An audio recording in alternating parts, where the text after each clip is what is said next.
Welcome back to the Artie Lange Show. Sitting here with Joe DeRosa's new album, You Will Die. So when's it coming out? September 3rd. It comes out September 3rd. And also, if I can say, I'm going to be at Gotham Comedy Club this Friday and Saturday night. Go to GothamComedyClub.com for tickets. Great club. Yeah, New York. So now, do you follow sports at all? You're not a big sports guy, right? They asked me this last time in the pre-intervio, and they said, could you talk about any team? And I go, I could talk about The Rock. You're a WWE fan? I was a big wrestling guy in the glory days of Hogan and all those guys, and then I came back strong with the Attitude Era, with The Rock and Stone Cold. Is that what they called it, the Attitude Era? Yeah, it's called the Attitude Era. I didn't know it had a name, the Attitude Era. I love that. Like Triple H and those guys? Yeah, Triple H, possibly the greatest heel of all time. Well, who are the big guys now? Is it John Cena is the guy? Yeah, Cena's real big. CM Punk is real big. See, that's never crazy. I'm out of that because I never heard of him. Never heard of CM Punk. So they just had WrestleMania back, and they got The Rock, even though he's a movie star now, to go back for that. Yeah. So, God, what kind of mega money did they pay him to go back? Did he get hurt too, right? I don't know what happened. I didn't see it this year. But Tracy Morgan had the funniest joke about that. He was talking about how he was on Conan, and he goes, the economy bad. The Rock is wrestling again. How funny is that? He's got a point. Let me ask you this. You decided to do it in the South. You're a guy from Philly living in the New York area. We're all Northeast guys. Yeah. I went to school in the South for 4 years and developed opinions. Give me your opinions on the South. I'm sure it wasn't your first time there, but you spent all your time there. What did you come away with? Well, I mean, I always say it's not the town, it's the venue. You know, so it's like I do a place. Right, there's scumbag places in every town. Yeah, right. Yeah. There's awful clubs everywhere. Okay. I do a place, and this is the best example I can think of. There's a club called JJ's Bohemia in Chattanooga. It is my favorite venue to perform in the country. Really? And it is you can't get more in the center of the Bible Belt. Yeah. You know, and it's like if you went down the street from that place and did a comedy show and said, I don't know if I believe in God or not. You get like rocks thrown at you. But you go into that place and it's like the safe haven for everybody that wants to just, hey, say whatever, it's fun. Well, that's why it's probably your favorite place, because it's filled with people that are, extreme, like on the extreme side of wanting to get away from all that stuff. Exactly. It's like there really is their safe haven. So when they go there, they appreciate it way more. Yeah. Yeah. Well, the more repressive, the more they're looking to have some fun. Yeah, but the trick is you have to find that place. Right. And in some places it is the comedy club. Right. But in some cities it's not. I mean, have you found that like you could go to a city and one place is awful, but the other place is... Oh God, yeah. Yeah. There's a ton of towns like that. What's like that is like a town like Atlanta is a perfect example. Yes. Like the Punchline down there is a pretty good room, but there's other places I play. Like I did the Roxy down there once. I opened up for Norm Macdonald there, and it was just like like Seinfeld says in that documentary, like monkeys throwing crap at you, just awful, terrible. But it's Atlanta, so you never know. It's Georgia. It could be Honey Boo Boo, or it could be progressive people, because Atlanta's a real progressive city now. Yeah, that's what. So Atlanta is such a great example, because you're right. Half of it's Honey Boo Boo, and then the other half of it is like the coolest Southern rockers you could ever want to meet. Yeah, like the hip hop is down there now. Yeah. You go about a half hour outside of Atlanta, and there's still dirt roads out there. Yes. I mean, it's like going back in time. There's dirt people. Yeah. Honey Boo Boo. Yeah. Well, I call it the ATL. I don't know what you guys. Well, that's because you're hip, though. That's because you're up to date. I call it Hotland, where the players play. Yeah. So, well, wrestling though is still, just when you think something like that is going to maybe die down, it gets bigger. I got the feeling wrestling is bigger than it's ever been. Well, I don't think it's as big as it was in the Hulk days. The Hulk days. I think the biggest it ever was with The Rock. I mean, there has never been a superstar that came out of that to the caliber of The Rock. Yeah. Hulk is huge. Nobody's going to argue that. But The Rock is a bona fide movie star. He is, because he's not, like, he's in good shape, but he's not freakishly in good shape. So he could play a leading man. Right. Like, he's not like a, Well, he doesn't have to play a character of being that big oaf when he plays the movie. He also doesn't have bleached hair with a bald spot and a handlebar mustache. Yeah, there's that. I mean, he could be Dwayne Johnson. Right. Is that his name, right? Dwayne Johnson? Yeah. Right. Yeah, well, I don't know. I've tried over the years. I got to admit, the WrestleMania 1 and 2, I did get into that. Yeah. I don't know wherever it was at the Garden where the Iron Sheik and the Hulk went at it and stuff like that. That was, I think, literally was the first pay-per-view event of all time. Yeah. Right? I got to know the Iron Sheik through the Howard Stern show. He came on as a guest a couple times. One of the best guests of all time. Like just there's no filter. Just like you are effeminate, just like a Michael Jackson. And he goes after all the old wrestling guys, right? He's got a big club foot. He's got no money. and there's no sympathy for him because he's an Iranian Sheik. Right. That's like his Oh, thing. that's so funny. And he was a heel.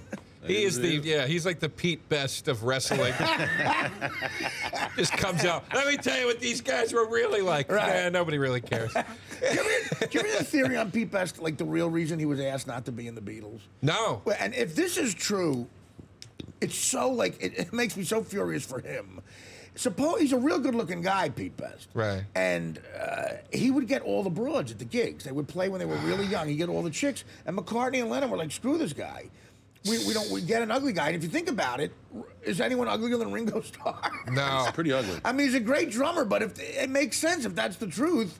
And if I'm Pete Best, I'm like, God, that is just terrible. Yeah, Ringo Starr was the only guy that could play Frank Zappa at a movie and didn't need like prosthetics or anything. You were just like, yeah, he looks like Frank Zappa. Yeah, right. I mean, it is like when you think about that thing, like, well, Ringo is pretty that's brutal. But if that is the case, Pete Best, man, that's got to make you murderous. That's insane, man. That's petty. I wouldn't be surprised. It's it's no coincidence when you look at every band. You can kind of go every popular panty throwing bands like the Beatles, whoever. Yeah. You can look at every one of those bands. You can go, they're the two, front men. They're the two leading men, and they're the two supporting actors. Definitely. And there's the character actor way in the back. Exactly. There's a lot of times there's like one genius or two geniuses, and the other guys are along for the ride. Right. All right, we're gonna take another break. We'll be back. We'll finish out the hour with Joe DeRosa. Talking to Joe DeRosa about maybe going to L.A. Have you lived there? I've never lived there. I've gone out, and this is what I always do. Every time I talk about it, I go, I don't know why I don't want to live there, because every time I go, I have a nice time for a few weeks. It's fun. It is fun. The best place on earth to visit, man. Right. It's great. Yeah, and then you realize that's why you have a good time, because it was a few weeks. Yeah. And you exhaust every possible thing you can do because they haven't seen you for 8 months. Exactly. Right. But then living there, if you have representation, they're excited to have you out there, blah blah blah, and then before you know it, you're living out there, and you really got to go to Ralph's and buy stuff, and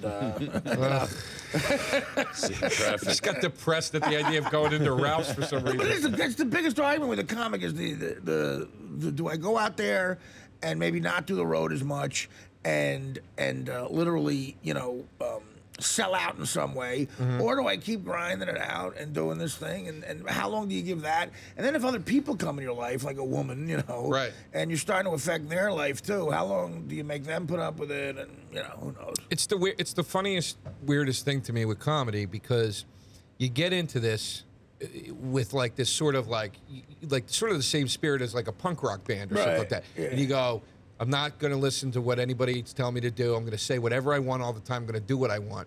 And then somewhere along the way, they go, hey, that's a great rebellious attitude you got. Now, could you come do it in this mall over here? You know what I mean? And it just starts to not line up anymore. You're right. And you're just like, you don't know, like you said, it's like what's compromise versus artistic integrity versus... And to keep that attitude, like, and to keep that attitude and that spirit, sometimes you have to just quit the business, like sort of Johnny Rotten did. Johnny Rotten sort of just disappeared. I know. Yeah, that must be nice. One album and he's done. I mean, still living off of it. He's rebellious still, and he still left you, but he's working at a supermarket. But from a guy who's never had your job, both of you guys, on an average year, how many nights are you away? Oh man, anywhere from a third to half of the year. It leans closer to half of the year. Well, it depends. With this gig now. Well, no, before when you were out there. Oh God, my times where I just had stand up to do.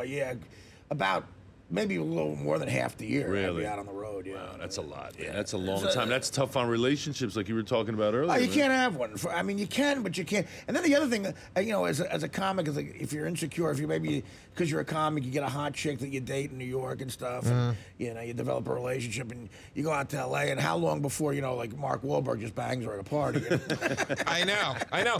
And and then she leaves you.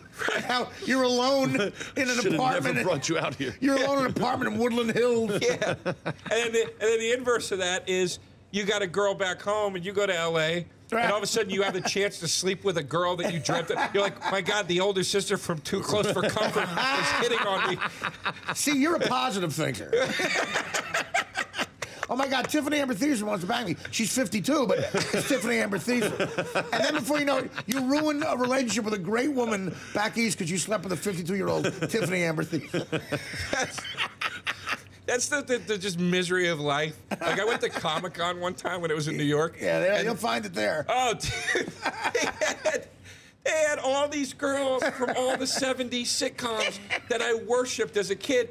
And I'm just sitting there going, I would have given an arm Was Blair there? to sleep with one of these girls in the 80s. And then you see them now and you're like, I wouldn't, if you gave me somebody's arm, I wouldn't sleep with that girl right now. I had a joke, and it was lame because she still looked good, but her face was kind of messed up. It was before she died. I roasted William Shatner for Comedy Central, and Farrah Fawcett was there. I didn't make it to air, but I said, Farrah Fawcett, it was something like Farrah Fawcett used to date, was married to the $6 Million Man, and which is a coincidence because right now Lee Majors wouldn't. You'd have to pay Lee Majors $6 million to bang her.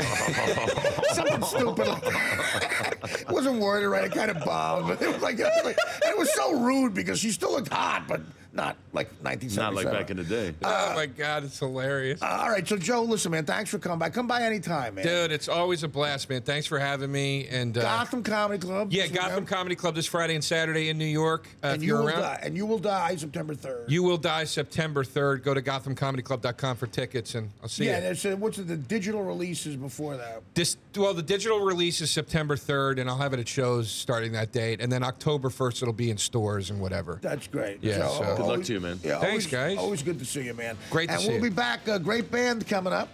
Jonah Smith. Join us in a couple minutes for that. The Artie Lange Show.